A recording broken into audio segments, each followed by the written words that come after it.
Good morning guys, आपका class में स्वागत है। वीडियो अंत तक ज़रूर देखना। मैं अब आपके लिए नए chapter class 9th class 10th भी देख सकते हैं और competition SSC CGL UPP RO तो उन सब के लिए है। तो आपको मैं नया टॉपिक क्या है, ऊतक, टिश्यू जिसको इंग्लिश में बोलते हैं टिश्यूज़। अब टिश्यूज़ क्या होता है, सबसे पहले तो इसकी आप डेफिनेशन जान लीजिए। उत्पत्ति और बनावट के आधार पर एक समान कोशिकाओं का वह समूह जो किसी एक कार्य के लिए विशिष्ट होता है उसे टिश्यू कहते हैं।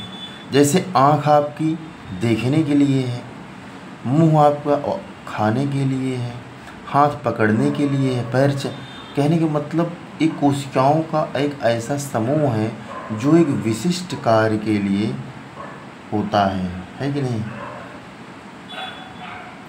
तो इसलिए यही क्या है, ऊतक है। अब आप देखिए, आपको एक मैं ये बनाया हूँ आपके लिए, मैं एक तरीके का ड्रा किया हूँ समझने के लिए कि आप इसे अच्छे तरीके से समझ जाएं। क्या कोशिकाओं का जो समूह होता है वो ऊतक कहलाता है। ऊतक का समूह क्या कहलाता है, अंग कहलाता है। अंगों का समूह क्या कहलाता है, अंग तंत्र कहलाता है। और अंग तंत्र जब मिलते हैं तो क्या बनता है, हमारी शरीर बनती है। यानी जब आपसे कोई कोशिका से शरीर तक पूछे तो आप उसे इस तरीके से बता देना कि पहले कोशिकाओं का समूह ऊतक, ऊतकों का समूह अंग, अंग तंत्र का समूह शरीर होता है। ठीक है। ऊतक पौधा तथा जंतु दोनों में पाया जाता है, हमेशा याद रखना।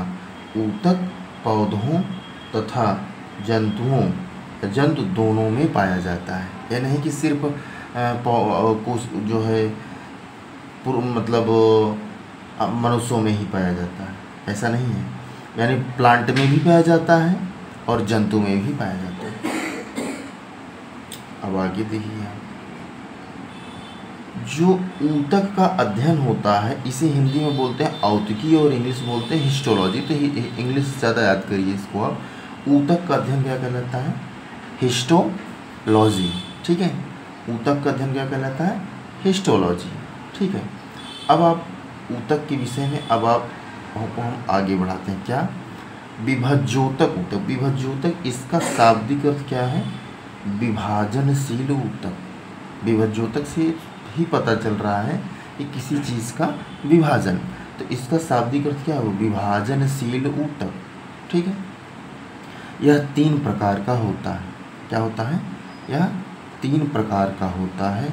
कौन कौन, आपको हम वो ही बता देते हैं। देखिए, शीर्षस्थ विभज्योतक, पार्श्व विभज्योतक और अंतर्वेशी विभज्योतक। ठीक है। शीर्षस्थ विभज्योतक, पार्श्व विभज्योतक और अंतर्वेशी विभज्योतक, ये 3 आपके विभज्योतक होते हैं। अब इन तीनों का काम क्या होता है, इसको आप थोड़ा सा बुक के माध्यम से मैं आपको समझाना चाहता हूँ। इसमें आप शीर्षस्थ विभज्योतक क्या है, यह तना तथा जड़ के शीर्ष भाग में होता है तथा लंबाई में वृद्धि करता है। आपको जानना चाहिए शीर्षस्थ विभज्योतक का काम क्या है। तो कहेंगे ये तना तथा जड़ के वो शीर्ष भाग में होता है, वो भी शीर्ष भाग में, और लंबाई में वृद्धि करता है। अब आप देखिए, पार्श्व विभज्योतक, यह ऊतक जड़ तथा तने के पार्श्व भाग में होता है। यानी क्या होता है, बगल में होता है। ठीक है, बगल में, पार्श्व मतलब साइड। इससे संवहन ऊतक, संवहन ऊतक मतलब जैसे जाइलम, फाइलम, ठीक है, ये सब बनते हैं। जाइलम, फ्लाइम, जाइलम जल का, फ्लाइम जो है भोजन का संवहन करता है। तो वो किससे बनते हैं, पार्श्व विभज्योतक से। ठीक है। और देखिए,